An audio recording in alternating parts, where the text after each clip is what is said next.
In my opinion, name brand reptile foggers are way overpriced for what they are. So in this video, I'll show you how to make your own DIY reptile fogger using an ultrasonic humidifier. And I'll also let you know the 2 biggest mistakes reptile keepers make while using foggers. If you make these 2 mistakes, the foggers are actually unsafe for your reptiles. So make sure you watch right to the end to find out what those are. If you are interested in learning ways that you can increase your reptile husbandry, then make sure you subscribe to the channel and hit the notification bell so you stay up to date with all the content. All right, welcome to today's video. My name is Dylan, and as I said, we are gonna build a DIY reptile fogger today. Now, I've actually already filmed this video. It's inside my Day Gecko vivarium build, but I thought I would pull it out and create its own video because there are other videos on the internet showing people how to make their DIY foggers, and there's nothing wrong with those. However, they do not tell you how to use them properly. So I want you to watch the clip and then stick around to the end so I can teach you those 2 things to avoid, because it can really be the difference between having an environment that has a really healthy humidity cycle for your animal or an environment that breeds bacteria and can easily create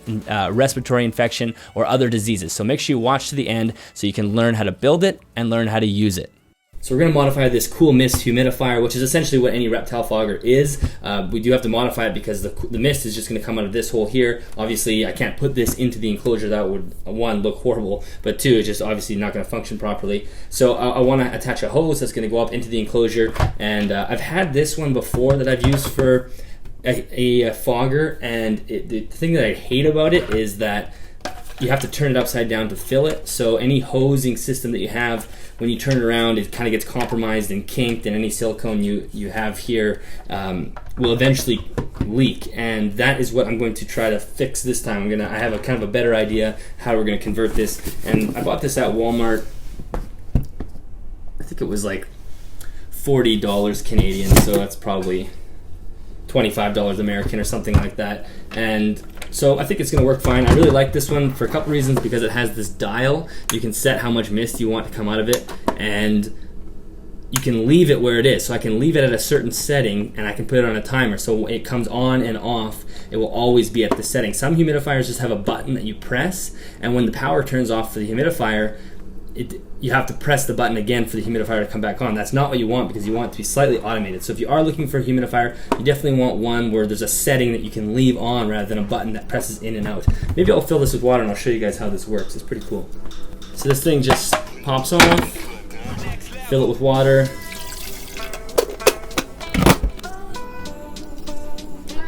And there we go. I don't know if that shows up on camera. Maybe that does. Yeah, so there you go. So perfect, that's exactly what we want. So what I'm gonna do is I'm gonna use some of this 1/2-inch tubing, just rubber tubing, and I got the black or brown stuff just because I think it will match a little better. I'm just gonna feed this into this hole.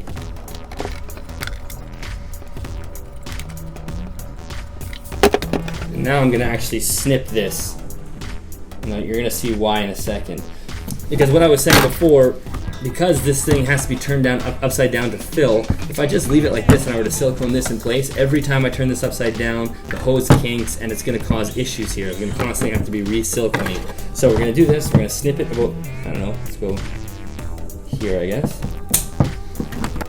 So what I did is I went and bought these 2 fittings. So we have 2 threaded fittings that fit like this. This threads on just very simply, just like that. So I'm going to have one end in here.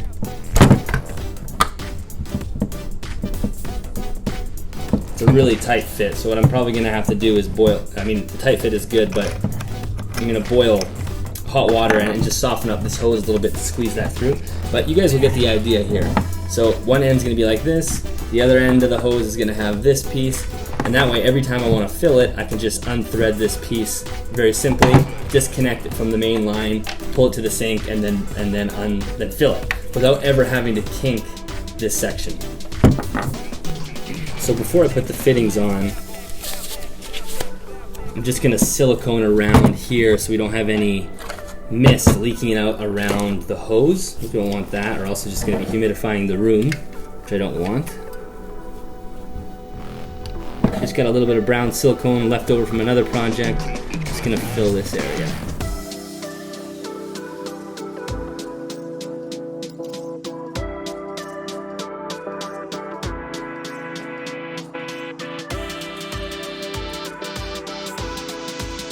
So the silicone still has a little ways to go. It's still pretty soft, so I don't want to mess around with it too much, but we can definitely test it out here. So I put a little bit of water in. Moment of truth. Okay, so somehow this has been a fail. Let me figure out why that it's not working. Okay, so I think I had the hose just feeding too far down, and I probably had the hose actually sitting in the water down here, so I pushed it back up. I'm probably gonna need to re-silicone some stuff here, but I think we're good now. There we go. Okay, so that's pretty good. Obviously it's coming out the end here, but look at all these leaks, so we're gonna have to fix that. So as I was editing the fogger piece to this video, I realized I never actually finished the video. So now that you've seen how I made it, this is how it is set up. So I think I said tap water earlier on, but I used distilled water with this just because you want to make sure that everything stays nice and clean.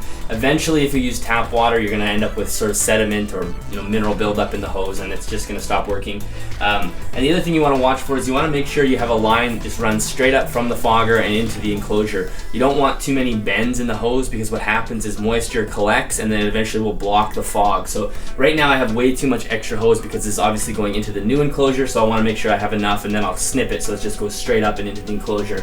Right now, once in a while, I have to clear out the hose because there'll be water sitting in there and blocking it and whatnot. So let's turn it on. You can see how it works.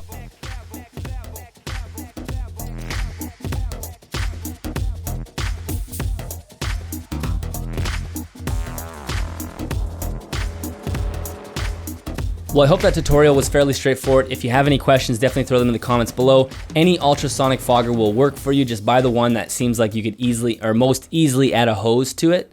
Now, you should not be using a fogger unless you are struggling to maintain relative humidity. Meaning, I know the fog looks cool, but do not add it into your animal's enclosure unless the animal needs it. That's how bacterial infections start. That is one of the reasons that a lot of people say you shouldn't use foggers, because they can create, respiratory infections, and because a lot of people aren't using them correctly. So let me tell you the two biggest mistakes people make with their foggers that actually make them dangerous for the animal. The first one is poor ventilation. If you're using a fogger, you need to have excellent ventilation. The fog coming out of the end of the hose should move right through the enclosure and out a vent, okay? It needs to move through and pass through the entire enclosure. As it moves through the enclosure, it's gonna be bumping up the humidity, but you don't want it to be building up and building up and building up. Quite often I see people pumping their fog into like an Exoterra, and the whole thing is misted and fogged and you can't even see in it. Looks really cool. Not safe for the animal. The air is actually tough to breathe. It's essentially water vapor. Imagine going into a sauna or a steamer where it's just pure steam. I know the heat isn't going to be the same, but that same concept of just inhaling water vapor, that's not what you want. You want good airflow moving through the vivarium or the terrarium or whatever you're using it for. So that's the first mistake.